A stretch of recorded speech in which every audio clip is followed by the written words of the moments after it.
안녕하세요. 만나서 반갑습니다. 놀이치료사 유은이라고 합니다. 오늘은 현장에서 아이들이랑 같이 통할 수 있는 놀이들, 발달을 촉진할 수 있는 놀이들에 대해서 이야기를 해보도록 하겠습니다. 발달치료 놀이 기법에 보면 저는 아이들이랑 이렇게 놀이를 많이 했어요. 모든 장난감에 입으로 들어가는 아이가 있어요. 이거는 어떤 감각 추구적인 행동일 수 있잖아요. 스펙트럼 장애군의 아이 경우에는 아이한테 안 된다고는 물론 알려주긴 하지만 자꾸 빈도가 많다라고 하면 생크림 면도 놀이를 합니다. 먹어도 될 수 있는 놀이군을 제시를 했을 때 아이한테 조금 덜 위협적인 것들을 해서 놀이를 하는 거예요. 턱에다가 생크림을 발라주고 아이스크림 막대로 협약 능력 할 수 있게끔 면도하는 모습을 보여주고 닦아주는 것들. 그 다음 중요한 건 역할을 바꿔봅니다. 선생님이나 엄마가 아이한테 해주고 나서 닦고 그 다음에 나한테 똑같이 해봐 라고 하는 거예요. 단 이때 아이들이 여러 곳에 막 묻히려고 할 거예요. 그럴 때는 구조, 안 된다, 여기만 할 수 있다 라고 하는 것들, 원칙들을 제시해주면 좋을 것 같고요. 그 다음에 페인팅 놀이, 이건 많이 하잖아요. 이게 손이 굉장히 활동량이 크다 보니까 바닥에 큰 비닐을 깔거나 조금 안전한 공간, 가구 옆에서 하면 안 되잖아요. 그래서 조금 안전한 공간이 확보할 수 있는 곳에서 터치를 해본다든지 마음대로 비닐을 그려본다든지, 이때 아이들이 이렇게 손으로 넣어도 되잖아요. 너무 많이 넣는다면 제한을 가하지만 페인팅 놀이 같은 것도 제한해 볼 수 있고요. 그 다음에 간식을 구비해달라 해서 너 한 번, 나 한 번 먹여주고 나서 엄마 어떻게 했었지? 엄마한테도 줘 라고 하는 것들을 서로 주고받는 놀이도 진행을 하고 있습니다. 그 다음에 이제 감각운동에서 아이가 눈을 가리고 얼굴을 만져보게 한다든지, 아이가 손을 잡고 장애물을 펄떡 뛰어본다든지, 숟가락질, 칫솔질 이런 것들도 우리가 너무 도와주잖아요. 근데 그것도 조금씩 도움 행동을 빼셔야 돼요. 왜냐하면 이게 협응 능력이에요. 시각 운동 협응 능력이라고 해서 눈으로 본 거를 손으로 잡고 정확한 위치를 가져가서 수행을 해야 되는 거잖아요. 고도의 집중력과 주의 전환 능력도 필요한 부분이기 때문에 해주는 거. 그 다음에 칼라미를 가지고 음식을 만들어 본다든지, 아니면 간단한 수준에서 주먹밥을 만들어 본다든지, 그래서 같이 먹거나 먹여주거나, 이제 이런 정서 경험들이 굉장히 필요합니다. 그 다음에 이거는 접촉놀이라고 해서 따로 있어요. 접촉치료 라고 해가지고 스킨십이 되게 중요하다. 아이들한테는 스킨십을 통하여서 타인과의 친밀감을 경험하게 되고 긍정적인 정서 경험을 하게 된다의 취지인데, 핸드풋 페인팅이라고 해서 로션을 가지고 하는 건데, 대부분의 아이들이 로션을 싫어하진 않아요. 로션의 그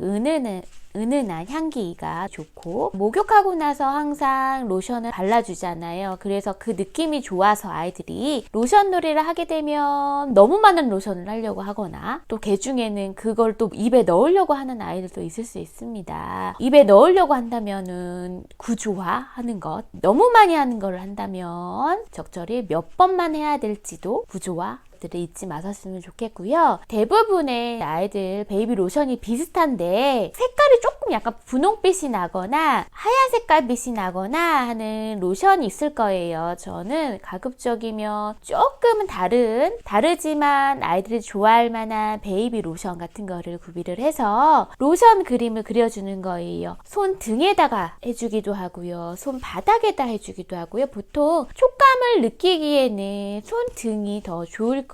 촉촉하고 부드럽고 미끌미끌하고 그런 느낌들을 나눠보기에는 손 등에다가 여러 색깔들의 로션들을 구비해서 그것들을 보여주는 거예요. 그리고 나서 그걸 가지고 아이랑 같이 로션으로 그림을 그리는 거, 글씨를 써주기도 하고, 손 바닥에다가 해보기도 하고, 손 등에다가 해보기도 하고, 넓적한 신문지 같은 크게 펼칠 수 있는 종이가 있다면 찍어보기도 하고, 그 다음에 다시 물수건으로 팔 다리를 닦아주고, 서로 반대도 역할을 한번 해보기도 하고, 아이가 선생님한테도 그려보기도 하고, 이런 역할들을 반복하면서 아이는 다른 사람과의 접촉하는 경험들이 즐겁구나, 유쾌하다, 재미있다 라는 거를 인식하게 됩니다. 물감으로 하기에는 뒤처리하는 부분이 어렵기 때문에 로션으로 해볼 수도 있습니다. 그 다음에는 저희 아이들이랑 같이 해보는 건데요. 이불이 있다면 이불 가지고 김밥 말이 놀이를 할 수도 있어요. 이불이 없다면 보자기 가지고도 해볼 수 있습니다. 저는 보자기를 가지고 아이들이랑 많은 놀이를 하는데요. 우선은 보자기를 펼쳐놓고 김밥 말 때 재료들을 놓고서 돌돌돌돌 말잖아요. 저희는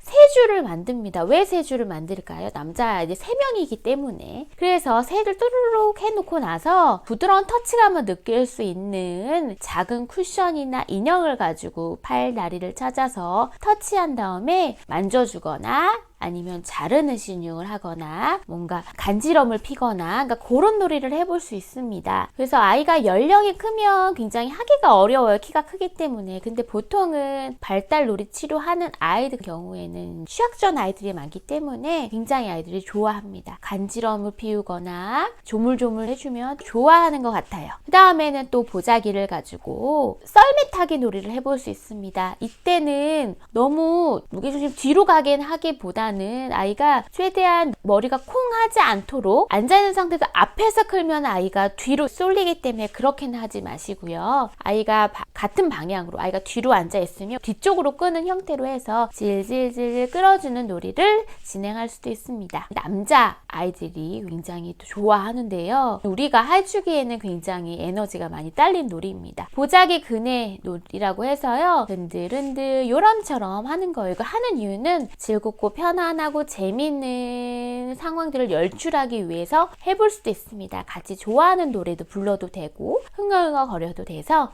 굉장히 아이들이 좋아하는 놀이 중에 하나입니다. 아빠가 해주기를 권하고요. 아이가 하나, 둘 이런 이제 수 개념이 있고 조금 기다릴 수 있는 아이라고 한다면 같이 공을 주고받기 놀이를 해볼 수도 있습니다. 먼저 공놀이에 대해 관심을 표현한다면 우리가 개입의 차원에서 이렇게 튀길 수도 있다, 이렇게 주고받을 수도 있다, 이렇게 공을 숨길 수도 있다라고 제시할 수 있습니다. 저는 큰아이와 큰 공을 가지고 공을 튀기기 했어요. 하나, 둘, 셋, 5개가 넘기기가 어렵더라고요. 같이 호흡이 맞아야 되는 부분들이어서 큰아이라고 한다면 같이 팀워크 할 수 있는 놀이도 좋고요. 아이가 너무 어렵다 하면은 볼풀공 같은 거를 여러 개를 놓고서 앉아서 보자기 안에서 이제 숨겼다가 펼쳤다가 흔드는 놀이들도 할 수 있어요. 그 다음엔 저는 목욕놀이 할 때 주로 많이 했었습니다. 아이들이 목욕 시간에 물론 어떤 날은 재빠르게 샤워만 하지만 어떤 날은 여유 있게 목욕을 할 수 있게끔 욕조에다 물을 받아주기도 해요. 그러면 저희는 다 먹은 요구르트 밑에다가 구멍을 뚫어줍니다. 맨 처음엔 종이컵에다 했는데 종이컵이 물에 닿으면 굉장히 흐물해지기 때문에 플라스틱 밑에 구멍에 뚫려 있는 걸 하면 아이들이 잠겨있는 물에다가 요구르트를 이렇게 뜨면 그 밑으로 마치 샤워기 구멍처럼 쭉 나오잖아요. 그러니까 그런 것들도 제시할 수 있으면 크게 뚫은다든지 아니면 작은 구멍을 뚫은다든지 그거 뚫어 있는 거를 손에다가 대보기도 하고 다른 곳에다가 옮겨서 담기도 하고 그런 놀이를 진행할 수도 있어요. 이제 도전적인 과제 중에 하나인데요. 이거는 점점점 늘리기 놀이예요. 맨 처음에 제가